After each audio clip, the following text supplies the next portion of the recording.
We're so glad he's back. Mark Cushing, the CEO of the Animal Policy Institute, as well as the author of this great new book called Pet Nation. It's last time he was here. It was exciting, right? It was exciting, and it's going to be exciting now. It's going to be exciting now. So, one of the things I know we didn't talk about was money in the economy, because it's on everybody's mind. Businesses are really having difficulties due to rising costs, inability to find help. I mean, that's not just McDonald's, right? Amazon, everyone's offering bonuses. So I want to think about the big picture of money. I want to talk about how money is being injected into the pet industry from Wall Street. I want to start there, and then we'll talk about some other money issues. So Mark, talk to us. So the number 1, 2, and 3 stories, the same thing, namely private equity firms, which aren't always, based in Wall Street as we think of it, but the money kind of flows through Wall Street in the bigger context. Private equity firms, about 4 years ago, a handful were involved with companies in the pet space, and now that's exploded to 65 or 70, an order of magnitude change. And that happens when analysts look at a sector of the economy. Maybe it's rental housing, who knows what it might be, right? Well, they looked over here and thought, good God, what is happening in the pet world, and how come we haven't jumped in? And so it's come in weekly at an accelerating pace. And where has it gone? Primarily to groups that are buying veterinary practices. The term that's used that you both know is roll-ups. Somebody decides to buy every funeral home in America. There were 2 companies that did that. They rolled them all up. They might keep the local name or not, but they became a vehicle for centralized purchasing and recruiting and marketing and various things. And they buy them for a multiple of the earnings or income of the practice, and then they hope in 5 years to sell that at a much more dramatic multiple. And in the meanwhile, they reduce costs and try to grow revenues, right? That's the secret sauce. It's not too secret on how this works. And practices, which were mainly mom and pop, quote, a couple of veterinarians, maybe 7 to 8 veterinary nurses or technicians, who were doing well, but were not pace setters by any means on the income front, are now being valued at maybe 5 times, 4 times what they were 4 or 5 years ago. I mean, really dramatic, high-tech Silicon Valley level of evaluation. Great news for the practice owner, right? Or owners, plural. But that puts pressure on practices in. You've got to, remember, you have to sustain it, right? Nobody gives you that money and says, now you can slack off for the next 5 years, just, don't lose money. So the pressure's on. And that drives technology and innovation and really good things. And I've seen that, firsthand, but it puts pressure on. And most of the pressures to me are positive. A fairly sleepy industry, and I'm not insulting my co-host here, but the veterinary industry was kind of left to itself and maybe happy that way. But it was, as I say in the book, somewhat of a sideshow. It was not center stage. It's now moved, as pets have, kind of center stage. So you see practices like Red Bank in New Jersey and the Blue Pearl Midtown Manhattan practice with 50 doctors. Now imagine that, doctor, 10 years ago, you just wouldn't picture a practice with every specialist that we have, at New York Presbyterian or the Mayo Clinic, or my wife teaches, oncologist, urologist, go down the line, you have a pet version of that. And that's partly because millennials want human scale, human quality healthcare for their pets. And that, to me, for both of you to think about, that's the single most dynamic, influential force driving pet healthcare right now, is millennial demand and willingness to pay for human quality, human scale healthcare. And guess what? The industry wasn't ready for that. It is a wonderful problem to have. Praise God, everybody wants what we have and they'll pay for it, but they weren't set up. They hadn't hired, the schools weren't producing the level of staff you need to meet that demand. And so that's part of, not the only factor right now in the shortages and how people are being told you can't get into an emergency clinic for 48 hours, which, by the way, disqualifies you to call yourself an emergency clinic. You know, that you're something else, but you're not an emergency clinic if it's a 2-day wait. So that's the big factor. So now what you're seeing, I know your question, I want to act like I forgot it. The second wave of investment's been in telemedicine and what I call all of the aspects of a digital healthcare environment, which we know on the human side for 30 years. It's not like it's not been tried, but hadn't been deployed in pet healthcare. And so you have scores of companies, 5 years ago, maybe 5, but now you have 20, 30, 40 companies that have investors that want to take the efficiencies, the convenience of what we call telemedicine or virtual care and apply that to healthcare. And again, if you walked into a practice a mile from your studio, a traditional practice, and said, here, we have $5 million, get going with telemedicine, A, they wouldn't have time to even talk to you, and B, they wouldn't be sure what to do. So companies that do telemedicine that you can outsource to have been the real beneficiary and a tremendous amount of investment there. Let me give you a chance to jump in here. I'm going to tell you something because you're going to find this really interesting. So I remember when it all started. I remember the exact transition when you started seeing conglomerations of vets, because I worked on it. It was VCA's acquisition of 7 veterinary hospitals. At the time, I worked at Arnold and Porter. And I distinctly remember where the hospitals were. So, you know, it's funny because I spent a lot of my career hawking products, people really have no idea that I have a really big idea of what's going on in the pet industry, because I've been there and I've seen all of these transitions going on. Yeah, it's true. I mean, you know, most veterinarians ran small practices, really never capitalized to the best of their ability. You know, now when you look at how acquisitions have gone, think about somebody like Ernie Ward, who owned 2 practices. And you know how that model has changed. You know, first they bought the whole practice outright. A lot of the vets disappeared, and that I remember when that was going on in New York. You know, there was new rules and changes. Now these big conglomerates who are buying practices, what do? They keep the vet in place, because once the vet leaves, that everyone's beloved for so many years, the practice doesn't do as well. Now they don't want the real estate. Now the vet stays on, owns the building, and they rent the real estate. So the model is constantly changing. And it's interesting because not such a long time ago, we had Jeff Werber on, who's one of our, I'm going to say he's on our celebrity dream team, right?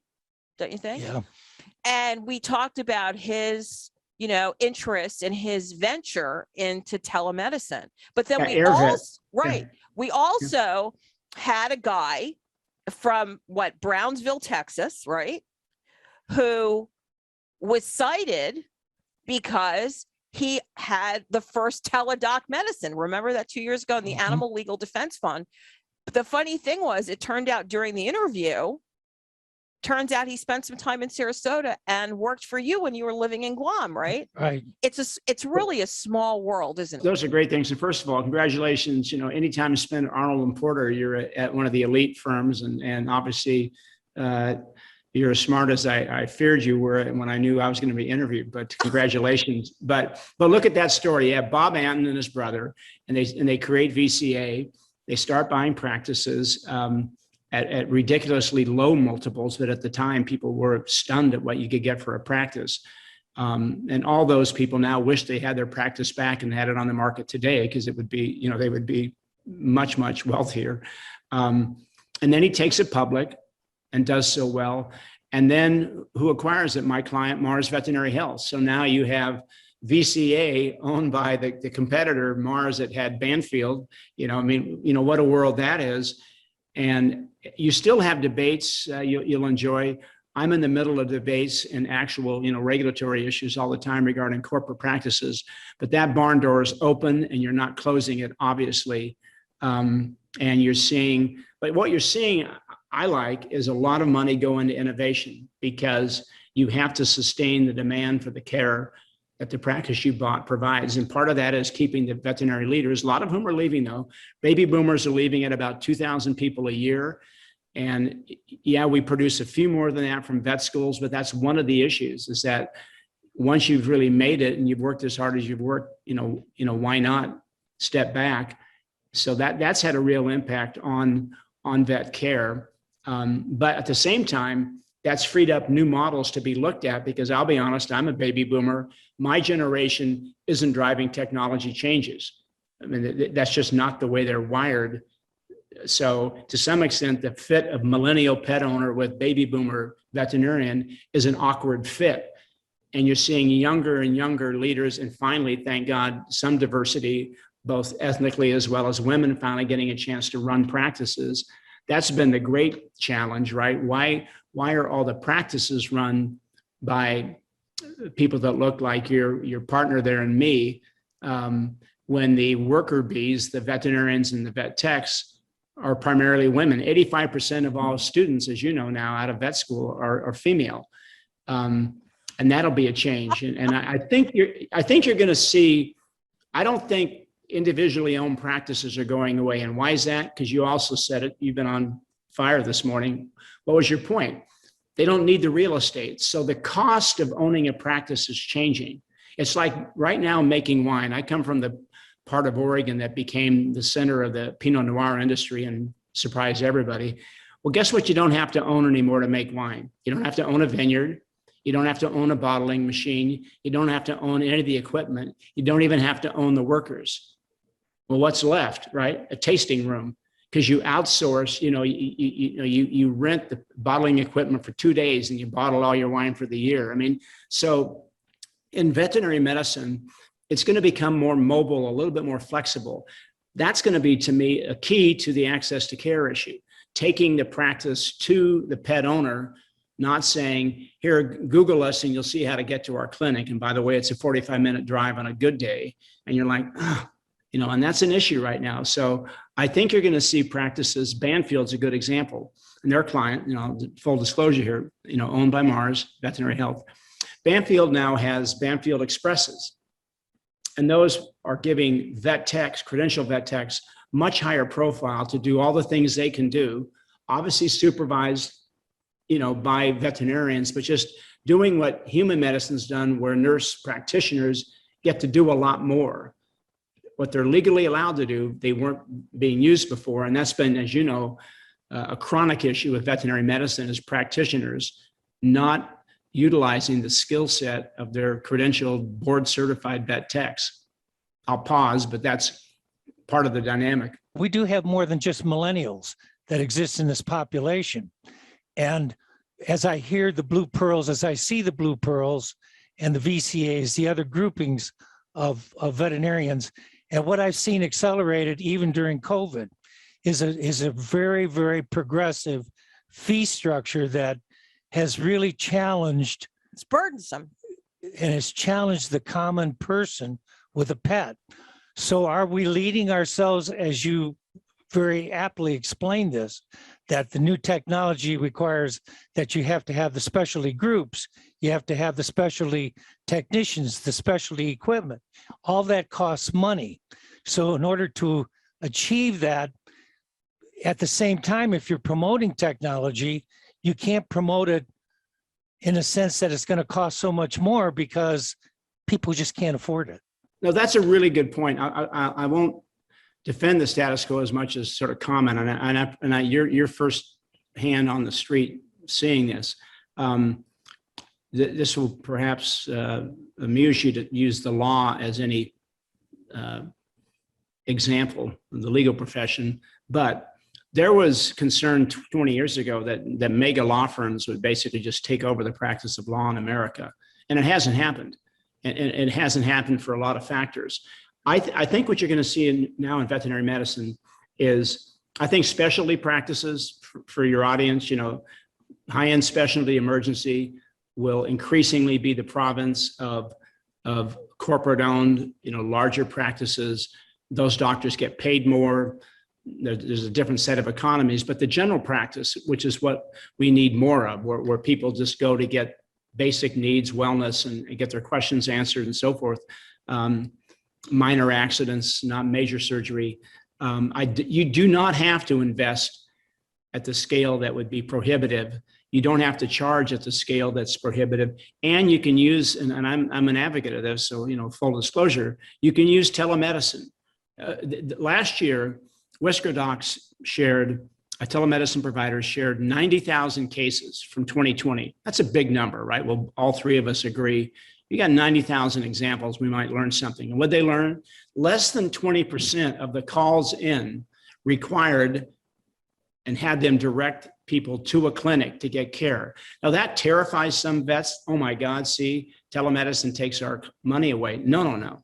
What it does is tell people the problem you have doesn't require you to go to a parking lot, wait in a car for 3 hours in Miami heat, or get an appointment in 8 weeks and burden a currently overburdened vet clinic.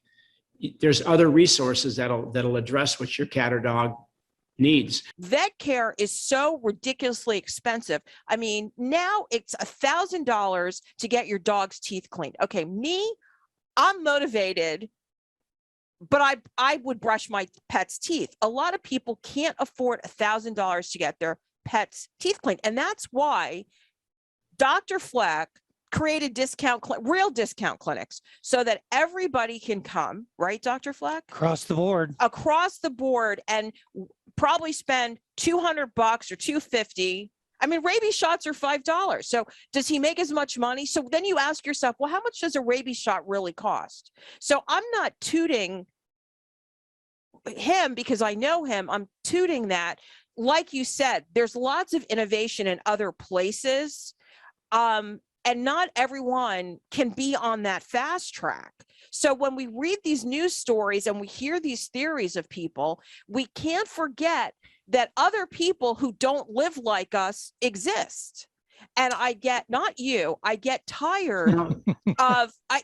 tired. I mean, when I entered the pet industry, nobody looked like me. Nobody was like a mixed breed Jewish princess with a Tunisian father who spoke a bunch of languages. I mean, so I remember the day that I had to tell Bob Bateri one day, who I love dearly, although we have had constant battles over the years, look up at these pictures at this industry show. Why is everybody up here white? Where's your seniors? Where's your Hispanics? Where's your young people? So I think talking about, kind of going for the whole corporatization, telecomputer, and I live that way, but not everybody lives like that. Just two things. Number one, if you have $500 available over a calendar year, you can have a wellness plan in virtually every city of this country. In multiple providers will allow you a wellness plan that does not add up to more than $500 for basic care, number one. Number two, the high cost of specialty care. I won't disagree with you at all about that. There's only one way to attack high costs of specialty care for low to middle income Americans. You're going to have to buy insurance. And you can buy insurance that again would cost you between $300 and $500 a year and have some access to my dog got hit by a car, my dog has early stage cancer, my cat has early stage renal issues. And you have a means. It doesn't mean you don't get what the person in Rye, and by the way, I work for Mario Gabelli, and the Gabelli Mutual Fund was headquartered in Rye. I love the fact you picked Rye because Mario's done pretty well. But you don't have to live in Rye to have $500 available to have wellness and some insurance coverage. And there's more players now than fewer since the start of COVID. So people are trying to capture that market that Doctor has done a great job of. Some out of the goodness of their heart, some because they think that's an attractive investment. It's not perfect, but there are more choices than people think. I know you know that, but I just want to emphasize that the dollars we're talking about are more manageable. But the problem is the shortage. The shortage of veterinarian means that if you want to take a break, to hire the doctor that can help take care of people for the dollars I'm talking about, the hiring it is becoming almost impossible. It's not even a choice. You can't find a doctor who might want to work and be part of that access to care solution. but they're not around. So until we get two things, we need, and I work on these two things every day. I don't mean 2 days a week, but every day. Until we get more vet schools and larger class sizes, one, and two, until we have mid-level professionals equivalent to nurse practitioners or PAs, we aren't going to solve this problem, period. And the veterinary profession itself has to get comfortable that they're not stealing your job, taking your income. If you have a mid-level professional, they're allowing you to be a doctor and do what you're trained to do and get some basic care met that's otherwise not going to be met. Thanks for viewing our content on Pet Buzz Plus.